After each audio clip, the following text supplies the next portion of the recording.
live in HD from the station that brings you more West Texas news. News West 9 Early Sunrise starts now.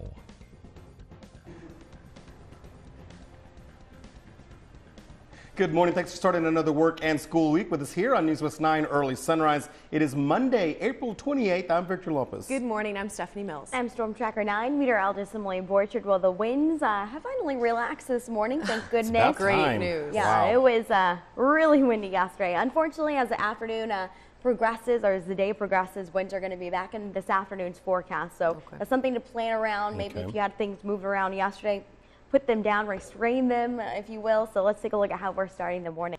In Stanton, gusty winds also caused a lot of damage in that area. One sign in Stanton didn't last through the day. The striped sign in Stanton was seen hanging on for dear life. The dust created whirlwinds around, making a brown background for residents to see. Your time now is 5:05. Midland Crime Stoppers is asking for your help. There was a theft back in January, and now police are trying to solve it. Here's Sergeant Ben Chavez with more. This morning, the Commissioner's Court in Midland is scheduled to accept some donations. The money could save lives. It will go to the County Sheriff's Office. The agenda states that the American Legion Auxiliary Unit 19, along with the American Legion Son of Legionaries, will be donating more than $1,300. They will purchase 2 bulletproof vests with the money and to be used while officers are on duty. An explosion over the weekend at a Georgia paper plant is now under investigation. We have details this morning on what happened. And protests continue over the Keystone Pipeline. The activists involved and the latest in the actions against the decision next. But first, let's check back in with meteorologist Emily Borchard for a look at your Monday forecast. Emily. Welcome back to Early Sunrise. It is 5:11 and 58 degrees outside. The NTSB is investigating a plane crash near Sweetwater. A single-engine plane crashed Sunday 3 miles north of the city. According to the FAA, the Balanica Viking was flying from Shreveport to Sweetwater when it crashed. Preliminary information is indicating that the reason is that the aircraft may have run out of fuel. No information has been released by DPS yet about the conditions of the pilot and the passenger. A new chief deputy is taking over the Dallas Police Department. The takeover is overlapping the internal affairs investigation of the training academy. It is for allegations of lower standards and racial bias. They are looking into why and how the scores of recruits were lowered. The chief of police is suggesting that race played a role when a male recruit was allegedly allowed to take tests until he passed. A top trainer at the academy was also placed on leave this week. That was after a state audit revealed a recruit's test scores were lowered on purpose. The week-long protests continue in Washington. Members of the Cowboys and Indians Alliance are protesting against the Keystone XL pipeline. Activist entertainers Daryl Hannah and Neil Young are included in the alliance. Native Americans, ranchers, and farmers are protesting the construction of the pipeline. They claim it is an unacceptable threat to the environment. The pipeline would deliver crude oil from Canada to refineries along the Gulf Coast. The Keystone Pipeline proposed route that has no official route in Nebraska now, but it's the route that they want to use. Comes through the other half of my farm and will destroy our water, our land, and our livelihood. President Obama is expected to make a decision about the pipeline by the summer. Thanks, Andrew. The Clippers basketball owner is in hot water. We're going to explain why. And a girl was stabbed by her own classmate. We have the reason police say behind with that attack. But before we go to break, here is a look at what area schools are having for lunch today. Your lunch menus are brought to you by Greater Texas Ford. Okay, so we're starting out in Midland on this Monday, as usual. They're having chicken nuggets, steak fingers, roll, mashed potatoes and gravy, Italian green beans, and a frozen fruit swirl. Over in Ector County, they'll be having chicken sticks or enchiladas, Spanish rice, cherry tomatoes, green beans, mandarin oranges, and milk. Kids in Big Spring are having sloppy joe, beef and bean burrito, broccoli and ranch, garden salad, strawberries, bananas, fresh fruit bowl, and milk. And our good friends in Greenwood, the Rangers will be having chicken sandwiches or hamburgers, hamburger garnish, potato rounds, Western beans, diced pears, and milk. It is definitely a Monday. We'll be right back on News West 9 Early Sunrise.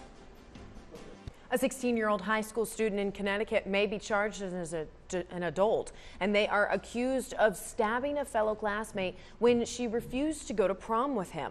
16-year-old Marin Sanchez was stabbed by 16-year-old Chris Plaskun. He was in the hallway at Jonathan Law High School in Milford, Connecticut. The area was blocked off, and police say Marin had notable injuries on her neck. Marin later died at Bridgeport Hospital from those injuries. The high school is now a crime scene since they have to go through the building and collect evidence.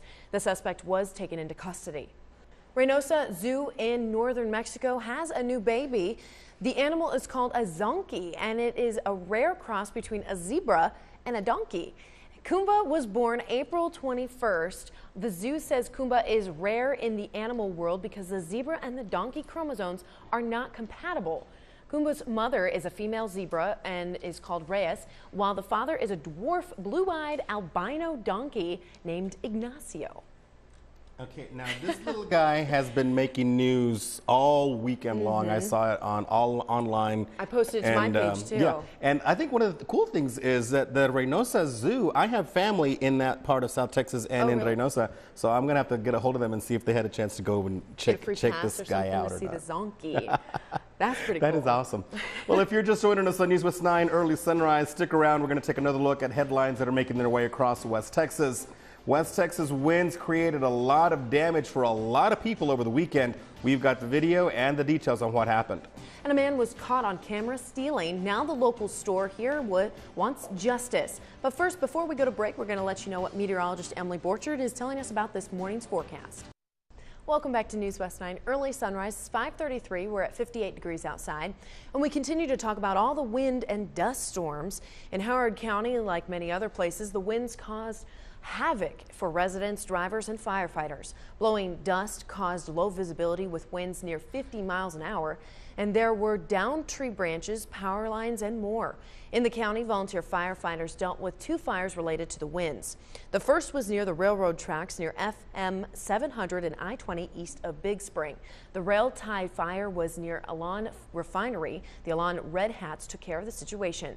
The second was a grass fire just off of 461 near the Howard Glasscock line. Chief Tommy Sullivan has confirmed that the fires are contained to just 5 acres and not threatening any structures. The wind wreaked havoc in other parts of West Texas as well. Odessa residents dealt with power outages, downed trees, signs, and blowing debris.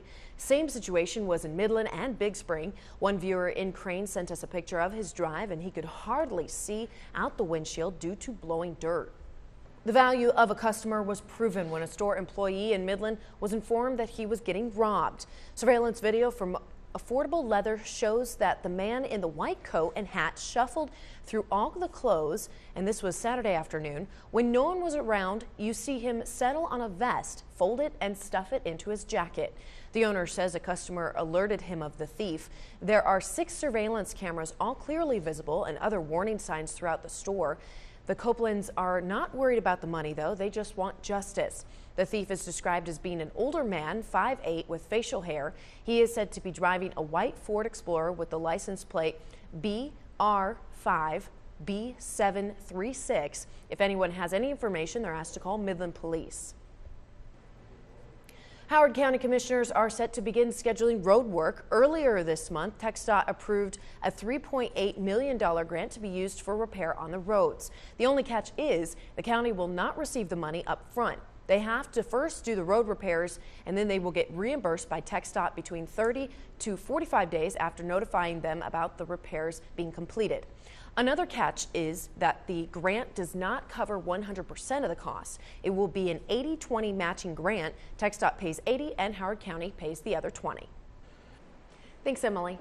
Tornadoes broke out in the Midwest and the whirlwind damage is coming up. And there was also destruction in Odessa, not Odessa, Texas, Odessa, Missouri. Stories on these storms and more coming up on News West 9 Early Sunrise. A tornado caused more damage and traffic problems in western Missouri. The National Weather Service issued a tornado warning with strong winds in the county of Odessa. Heavy wind gusts and rain caused dangerous driving conditions. Homes and businesses were damaged, trees uprooted, poles knocked down, and power was lost briefly. A tractor trailer wound up wedged under an overpass, and there is no word on the condition of that driver. Heavy winds blew another semi-truck over in Lafayette County, and that driver was not injured. Thanks, Emily.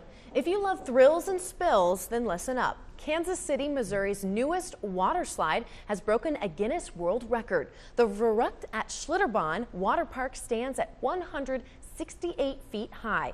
Guinness World Record officials have verified that it is the tallest water slide in the world. It takes just 11 seconds to slide down it because you're going 60 miles an hour. Verrückt means insane in German. The slide opens to the public on May 23rd. What do you think, Victor? You're gonna have to be very insane to even attempt that one. But I don't know. I like those kind of rides. So let's try it. Well, the Rubik's Cube, one of the favorite toys of the 80s, is celebrating a special anniversary. I have never heard of this game before, believe it or not. The iconic multicolored cube turns 40 this year. Wow. The Liberty Science Center in New Jersey opened an entire exhibit dedicated to this toy, one that I could never operate. Beyond Rubik's Cube explores not only the cube, but its influence on science, technology, and the arts over its 4 decades. The New Jersey showing is just the first stop on a nationwide tour of the exhibit. Did you see how quickly that guy put every side of the same color together? I was never able to master the Rubik's Cube, and I admire anyone that can. That is insane. Well, the Bronx Zoo has 2 new adorable additions. 2 western lowland gorillas were born there, and they are the first one since 2006. Julia gave birth on March 10th. Well, that's just a day before my birthday. And then Tootie delivered on April 17th. Ernie is the father of both babies. The zoo now has 20 gorillas. The genders of the newborns are not known at this time. So he is a proud baby daddy. And the babies were so precious. Those are those kind of animals that they're so ugly they're cute. I don't know. I don't know. I feel bad for the gorillas now. There is a customer service scam that you'll want to know about. It has to do with imposters and fake advertisements. And the effects of cancer continue even after treatment is over. But what that has to do with getting jobs, we're going to let you know. We'll be right back with those stories on News West 9 Early Sunrise. If you think you have the worst job in the world, think again. CareerCast has ranked the worst jobs to have in 2014 based on environment, income, outlook, and stress. The top 10 jobs include corrections officer, firefighter, garbage collector, flight attendant, head cook, broadcaster, there you go, taxi driver, enlisted military personnel, newspaper reporter, there's 2 for us here, and the #1 worst job according to CareerCast.com is lumberjack. And I don't know very many people that are lumberjacks nowadays. Then do we have the right to complain? I guess so. Does anybody have the right to complain? Well, women who had chemotherapy may have a hard time finding work after cancer, and this is because the effects may continue long after treatment ends. Erica Edwards reports. 2 baby animals were said to be in such weak condition they may not have survived another day. But construction workers came to their rescue. That story is next on News West 9 Early Sunrise. Good morning. Welcome back to News West 9 Early Sunrise. It's 5:56, 58 degrees outside. And 2 bear cubs were found abandoned near a construction site in northeastern India. Workers there decided to hand them over to authorities. Authorities then handed the cubs over to forest officials, who then sent them to a zoo. A local official said that the cubs would not have survived much longer if they were not rescued. Encounters with wild animals aren't quite common in the village due to slash and burn farming. The Forest Department is trying its best to stop the practice of that type of cultivation. They're very precious. That's all the time we have for News West 9 Early Sunrise. Stay with us. We have so much more coming up on News West 9 Sunrise.